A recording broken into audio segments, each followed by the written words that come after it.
Age of Mechs. They called this era the Age of Mechs. It was not as if the introduction of mechs replaced other weapons of war. In the galactic war against the alien races that sought to wipe out humanity, warships and weapons of mass destruction still played an essential role. Yet a nuclear bomb was too destructive if used against humans. Alien races could easily pick up a bargain if humanity constantly weakened themselves to settle internal grudges. These pointless wars would only end when humanity united all of its separate fiefs. Many visionaries have attempted to do so, and succeeded, up to a point. Peace never lasted. The human race had an inborn tendency to fall apart. The grand enterprise of unity failed time and time again. So people separated, still loosely allied by their common ancestral heritage, but with nothing else in common. Wars continued, but a complex web of treaties limited the destruction of essential war material. The human race stood a better chance of resisting alien incursions once it stopped destroying their own settlements and warships. It's all fine and dandy to conquer your neighbor's planet. At the very least, don't bring out the big guns, and please leave the expensive stuff in space intact. Not the best solution, but somehow humanity muddled through. With the stagnation of naval battles, ground warfare took on new significance. Infantry and tanks and artillery enjoyed a resurgence of popularity as the fractious human race fought over their own territory. Naturally, any invaders didn't have it easy. Forced to operate on enemy soil, the conflicts often devolved into wars of attrition. Even if the invaders painstakingly triumphed over their enemies, was it worth the effort? They would find out in dismay that they lost more money from their army than what they gained in territory. Most of the warmongers realized that waging war was a money-losing business. Just as planned, the pacifists thought as they patted their backs. The treaties had been extensively drafted for just such an outcome. Without the tools to threaten a planet into a quick surrender, the warmongers had to rely on old and inefficient technology in order to conquer territories.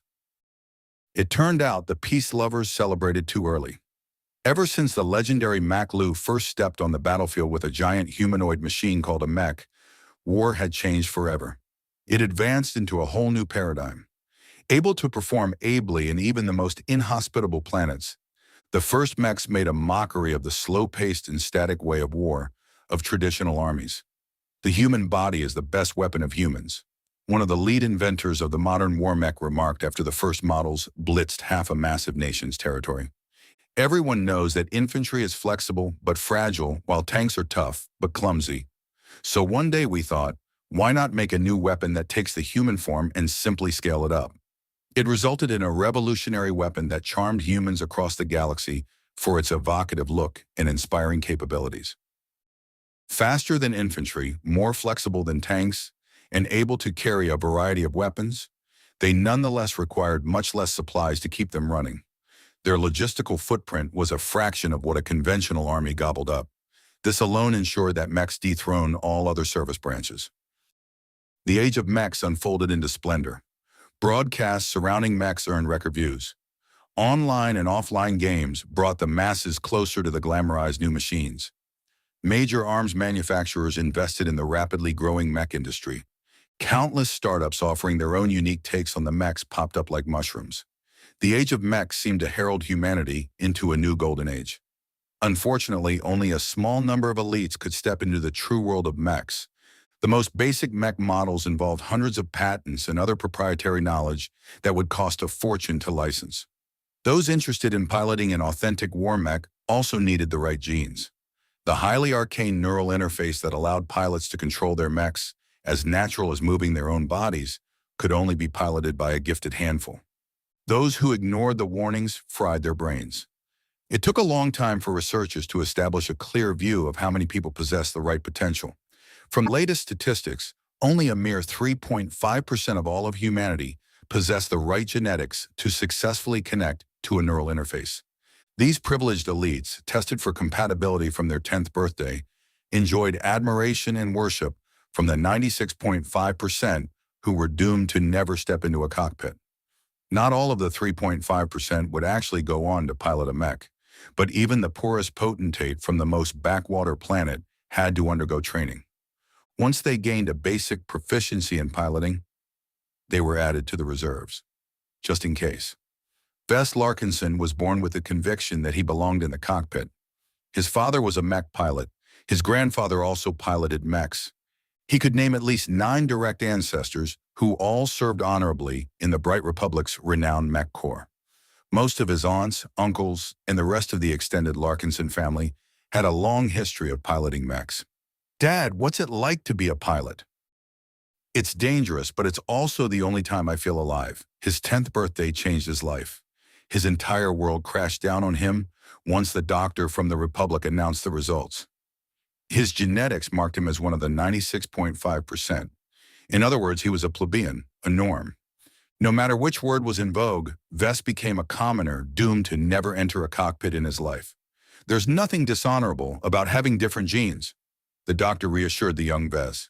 He had already crushed the dreams of countless kids. One more hardly fazed him at all. "No one is good at everything. The rest of the 96.5% get by just fine. Find some passion in your capabilities. Not everyone is destined to follow their father's footsteps." His father, Rincole Larkinson, half-hearted patted the young Vess back as he gave him an ice cream. What else could he do? His frequent tours of duty left Vess to wallow in his depression alone. And so Vess turned from a precocious boy who dreamed about mechs into a sullen teenager, drowning himself in games and partying.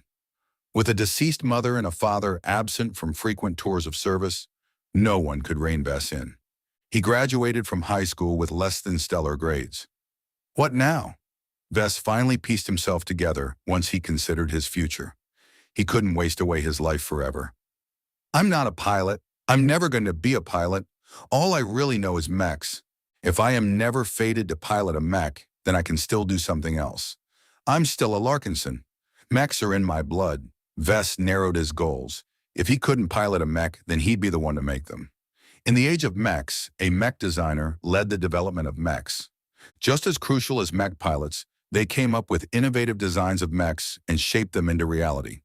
Some of these designers were just as famous as the aces who achieved incredible feats with their mechs. Some of the most prestigious designers worked for the major arms manufacturers. They were able to deftly spit out a casual new design that would be sold 1,000,000 times.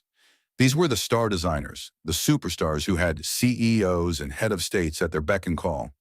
Even a casual sneeze could impact the stock prices of the companies they worked at, for they were just too influential. Many of the larger human states relied on their exclusive designs to give them an edge in conflicts involving mechs. Then came the middle class of the mech designers, the entrepreneurs with at least a complete series of mech designs. Adept in all facets of what constituted a mech, these seasoned engineers could take a pile of random parts and come up with unique designs that filled most of the conventional roles any decent client demanded. Some designers focused on churning out loads of mechs at the most affordable cost, while others might spend their whole lives on a single model. What was left was the bottom heap. About 90% of all designers fell into this category. This included the fresh graduates, the failed entrepreneurs, and the washed-out old-timers with outdated knowledge. They couldn't design anything other than rip-offs or blatant copies of more successful models. Most of these dregs were doomed to serve as faceless cogs, working behind the scenes to repair or maintain other people's mechs. The lucky ones still get to be involved in mech design by fulfilling a niche in customization. They took existing mechs and changed them in little ways, or licensed an old existing design and added their own flair to it. The cutthroat competition in the saturated market didn't allow many to stay afloat for long. Only some got by with this business model. Vess hoped to be one of them. With his so-so grades, he could forget about attending a prestigious university.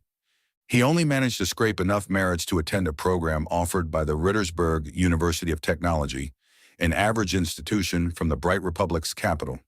All he got 5 years later was a bland degree from a bland institution. In other words, he was worthless in the eyes of employers. That was okay. His father Rincole supported him all the way through. He even spent much of his time gathering the capital to kickstart his son's business. They both had a plan. They would start a one-man mech boutique with enough automation to print its own parts and allow Vess to assemble a mech from scratch. Rincole would refer him to his buddies in the service for cheap jobs and let Vess dip into the world of customization step by step. Once Vess built up his reputation, he might be able to move on to designing his own variants. All those plans came crashing down when Vess returned to an empty home back in Cloudy Curtain, their home planet. Ringcole enjoyed a good salary as a mech pilot, so he could afford a grand townhouse in the suburbs. He recently sold it in order to scrape enough cash to acquire a workshop just outside of town. It only offered enough space for a small living area. The workshop could use a makeover. The modular, prefabricated structure looked secondhand, as if it was salvaged off a battlefield or scrapyard. With the amount of rust and scratches its exterior sported, it was a miracle it hadn't fallen apart. When Vess stepped inside, he sighed in relief. The essentials were still in one piece. The insides looked fairly clean. All of the valuable machines needed to run his enterprise were present, if secondhand. His dad might not know his stuff, but he knew plenty of people who did. "Where are you, Dad?" After weeks of silence, Vess had to face the fact that his dad was missing. That shouldn't be a cause for alarm. His dad had been assigned to a regiment stationed at the border between the Bright Republic and the belligerent Vestia Kingdom. Any incidents that might flare up could cause his father to be recalled.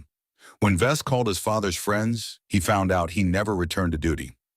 After contacting the police, it seemed that Ringcole had never shown his face elsewhere. All the galactic calls and electronic messages sent to his father fell off a cliff. No one could find any trace of his presence. The Cloudy Curtain Planetary Bank quickly came knocking. It turned out the workshop components, such as the spiffy 3D printer, had been bought with a loan.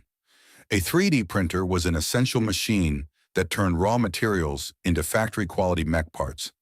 His father had to borrow over 330 million bright credits in order to finance the acquisition of assets.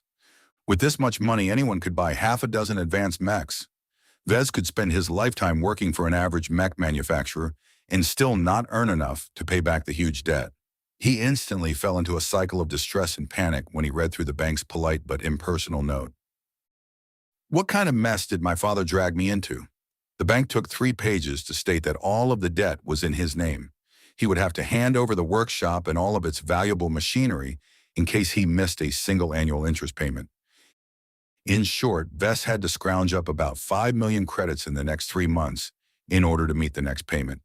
He lifted up his armband-shaped communicator and activated its miniature projector. A screen came into view that displayed a menu. He hopelessly switched to the credit account linked to the device.